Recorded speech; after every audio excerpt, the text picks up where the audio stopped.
നമസ്കാരം. ലോക്സഭാ ഇലക്ഷൻ ഫലം വന്നതിന് ശേഷം ആദ്യമായി മുരളീധരൻ സാർ ഇവിടെ ഉണ്ട്, ആറ്റിങ്ങിലുണ്ട്. അദ്ദേഹം ഇപ്പോൾ മർദ്ദൻ നമ്മളോട് പ്രതികരിക്കുകയാണ്. കഴിഞ്ഞ പ്രാവശ്യം ശോഭാ സുരേന്ദ്രൻ നേടിയതിനേക്കാൾ 50,000-ലേറെ വോട്ടുകൾ അദ്ദേഹം നേടിയത്. ഏതായാലും ഒരു നെക്ക് മത്സരമായിരുന്നു ഇവിടെ കാഴ്ചവെച്ചത്. അവസാനം വരെ ഉദ്വേഗം നിറഞ്ഞ ഒരു മത്സരമായിരുന്നു ഇവിടെ. അവസാനം പോസ്റ്റൽ വോട്ടുകൾ വരെ വിവാദമായിരുന്നു. തുടർന്ന് 684 വോട്ടുകൾക്കാണ് അടൂർ പ്രകാശ് വിജയിച്ചത്. എന്തായാലും ഇപ്പോൾ മുരളീധരൻ സാർ ഞങ്ങളോട് പ്രതികരിക്കുകയാണ്. സാർ, ഇവിടുത്തെ ഒരു വിഷയം എന്ന് പറഞ്ഞാൽ 684 വോട്ടിൻ്റെ ഭൂരിപക്ഷത്തിലാണ് അടൂർ പ്രകാശ് ജയിച്ചത്. പക്ഷേ ഇവിടെ നോട്ട എന്ന് പറയുന്ന വോട്ട് 9,500 സംതിങ്ങളുണ്ട്. സാർ, എങ്ങനെ നോക്കി കാണുന്നത്?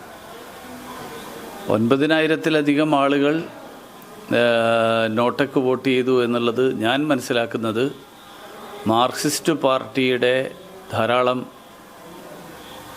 പ്രവർത്തകരോ അനുഭാവികളോ ഒക്കെ ആയിട്ടുള്ള ആളുകൾ അവരുടെ സർക്കാരിനോടുള്ള എതിർപ്പ് പ്രകടിപ്പിക്കാനായി അവരുടെ സ്ഥാനാർത്ഥിക്ക് വോട്ട് ചെയ്യാനുള്ള താല്പര്യമില്ലാത്തതുകൊണ്ട് അവർ നോട്ടയ്ക്ക് വോട്ട് ചെയ്തു എന്നാണ്. അതുമാത്രമല്ല, കഴിഞ്ഞ പ്രാവശ്യം ശോഭാ സുരേന്ദ്രൻ അദ്ദേഹം മാഡത്തിനേക്കാളും ഒരു 50,000-ലേറെ വോട്ട് കരസ്ഥമാക്കിയതിൽ കൂടി NDA എന്ത് മുന്നേറ്റമാണ്? ദേശീയ ജനാധിപത്യ സഖ്യം പ്രധാനമന്ത്രി നരേന്ദ്രമോദിജിയുടെ നേതൃത്വത്തിൽ കഴിഞ്ഞ 10 വർഷക്കാലമായിട്ട് നടത്തിക്കൊണ്ടിരിക്കുന്ന ജനപ്രിയ പരിശ്രമങ്ങൾ, ആ പരിശ്രമങ്ങൾക്കുള്ള വലിയ പിന്തുണ ഈ മണ്ഡലത്തിലെ ജനങ്ങൾ നൽകി എന്നുള്ളതാണ് ഞങ്ങളുടെ വിലയിരുത്തൽ. 3 സീറ്റാണ് പ്രതീക്ഷിച്ചത്. ഒന്ന് ഇവിടെ, ഒന്ന് തിരുവനന്തപുരം, ഒന്ന് തൃശ്ശൂർ.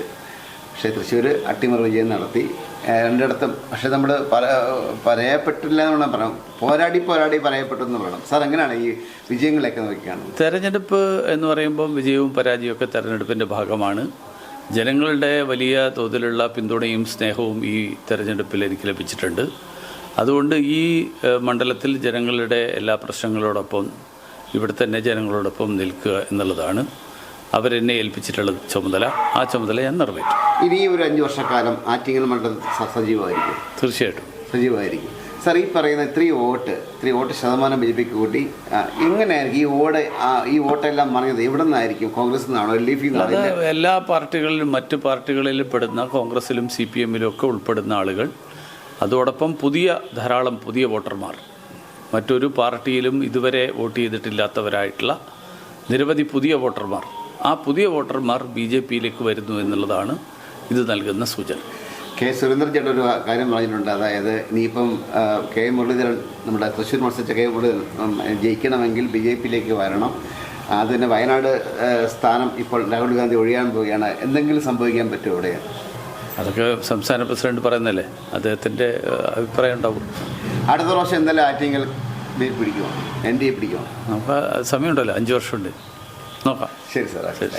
ലോക്സഭാ ഇലക്ഷൻ ഫലം വന്നതിന് ശേഷം ആദ്യമായാണ് മുരളീധരൻ സാർ, കേന്ദ്രമന്ത്രി, ഇവിടെ ആറ്റിങ്ങൽ സന്ദർശിച്ചത്. അദ്ദേഹം ഞങ്ങളോട് പറഞ്ഞത് അടുത്ത ഇനിയുള്ള സമയങ്ങളിലും ആറ്റിങ്ങൽ ലോക്സഭാ മണ്ഡലത്തിൽ അദ്ദേഹത്തിൻ്റെ സാന്നിധ്യം ഉണ്ടായിരിക്കും, വികസന പ്രവർത്തനങ്ങൾ അതിൽ സാന്നിധ്യം ഉണ്ടായിരിക്കും എന്നാണ് ഞങ്ങളോട് പ്രതികരിച്ചത്. മണനാഥൻ വെള്ളയ്ക്ക് വേണ്ടി ക്യാമറമാൻ വിപിൻ വേണുവിനൊപ്പം ശ്രീത്ത് മാരാർ സൈനിങ് ഓഫ്.